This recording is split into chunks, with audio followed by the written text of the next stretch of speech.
Hey guys, today we have two stories, both of which involve people that try to use D&D as some poor attempt at a dating game.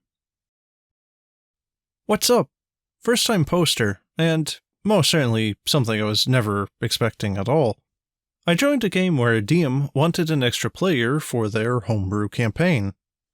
I was accepted, and I served as a handicap for this homebrewed land, and as a way to zhuzh up the arc of the campaign. With the help of the DM, we finalized Hu Yang, who was a 70-year-old long death monk, who was once a ruthless killer with only the aim of mastering death, and has since relaxed and focused on enjoying life while appreciating death. Essentially, he was a semi-retired killer monk. Here's what happened. The party had arrived at an island, which was loosely inspired from several South Asian aesthetics. It's here the party met with my character, and after some introductions, some party banter, and even an accidental firework display that resulted in ticking off a tough grandma. I was having fun role-playing with this party, and I personally thought we hit it off. My character got along well with a tiefling sorcerer, who was the woman of this story, and they had a rather tragic backstory. I role-played a wise and experienced monk who offered some advice to the troubled tiefling, which, to my knowledge, helped progress her character a little bit. Throughout the sessions, the sorcerer and I continued to go back and forth in conversations, having a sort of teacher-student relationship. This relationship was much better when compared to the tiefling's former mentor. It may have also set off the fighter, as throughout the session the fighter was trying to woo the sorcerer, and failing rather hard. I had thought it was part of his character to be some sort of horn dog, but I later found out that it wasn't. I had gotten a private message from the fighter, who essentially demanded that I stopped cock-blocking him with the tiefling. He went off about how I was just a rando that never played with the group long enough to have a serious relationship, and that how he was currently with a woman playing the sorcerer. I responded by saying that I was never, and I mean never, interested in any of the party members.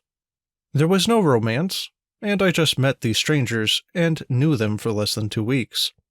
I was in no way an actual threat to his potential relationship, and that was it, and I ended the conversation there. Down the line, the party and my monk finished off the BBEG in the center of the story, and it was about time for goodbyes. However, not before the party and my character celebrated, with more role-playing and some party shenanigans.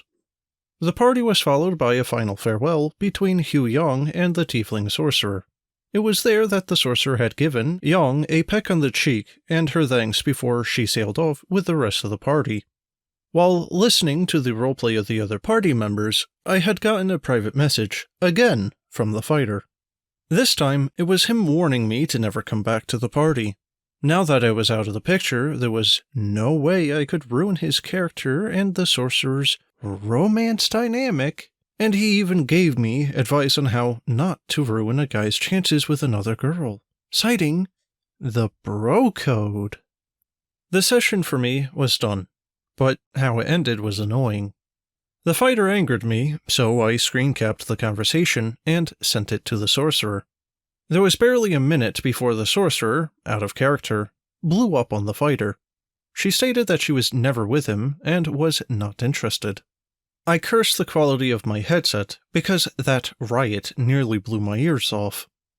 The fighter was exceptionally delusional, talking about the hints she did not give. I left immediately and needed a break after that. And the DM and the sorcerer both sent me a message apologizing for what I had seen and heard, and that they had also kicked out the fighter after I left. They were nice enough to invite me back in, but after that nonsense, I decided I was going to hold off D&D for a bit. To add on to this, people have been wondering and suggesting that I should have stuck with the group after all of that came about. And you have to understand, it's not that I didn't want to continue role-playing with this group, it's just that I got mentally burnt out from all of that. I really thought I had overstepped my boundaries, so I was tiptoeing around a minefield from my perspective.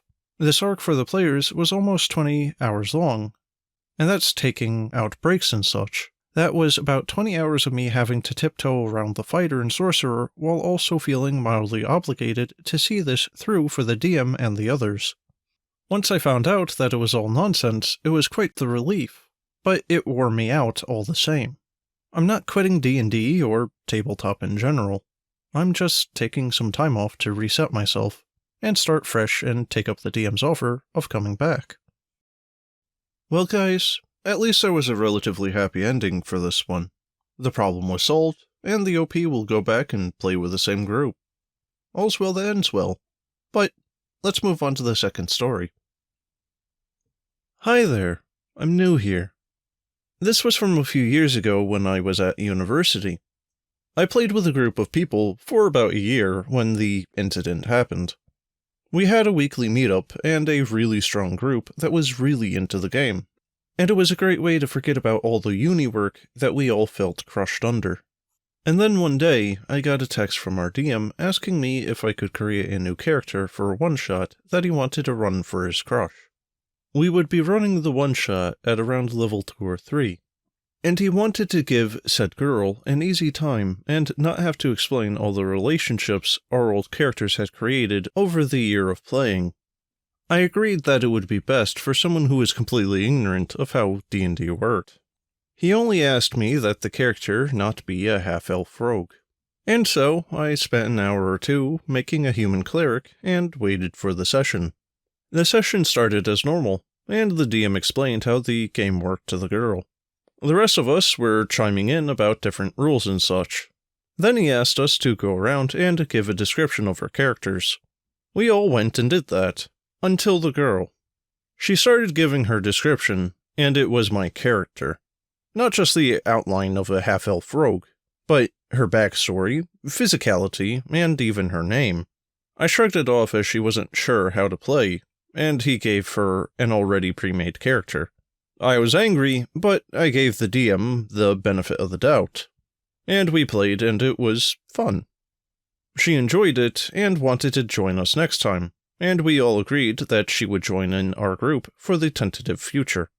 The next week rolled around, and I brought my half-elf rogue stuff because I was under the assumption I would be going back to the character that I had created. That was, until the DM saw my character sheet, and it all went to heck. Why are you playing the new girl's character? What? This is my character. The one I created. No, I gave that character to her. She liked it, and I wanted her to have it. Wait, what? We didn't agree to that. And even if you asked, I still would have said no. You can't play that character anymore, OP. That's the new girl's character. This is my game, and what I say goes. Now, while this was going down, the rest of the players were just staring there confused. The DM had never acted like this before. He was a really good DM and was always super fair about everything. We argued for a little while until I and the rest of the players got fed up and left. The DM just did not understand why you don't give away a character that someone has spent a year creating and playing with. We all later found out that the new girl didn't show up, and our DM blamed us for it. A few weeks later, he texted all of us asking why we weren't showing up to our regular sessions. And we didn't reply. Well guys, what is there to say? First off, you don't give other people a player's character, unless they consent to it, which he didn't. Another thing, D&D is not a dating game, or a really good way of trying to hook up with people. Generally, if you're there for D&D, you're there for D&D. And lastly, the fact that she didn't show up kind of makes me think that either she got some creepy feelings off this guy, or she was just trying to be nice and had absolutely no interest to begin with. I kind of feel like it might be a mix in between, considering that she never actually bothered to make her own character. But I don't know. But in any case, guys, that's the end of the video. I hope you enjoyed, and if you have a story that you'd like me to narrate, let me know. And as always, Thanks for watching, and have a good one.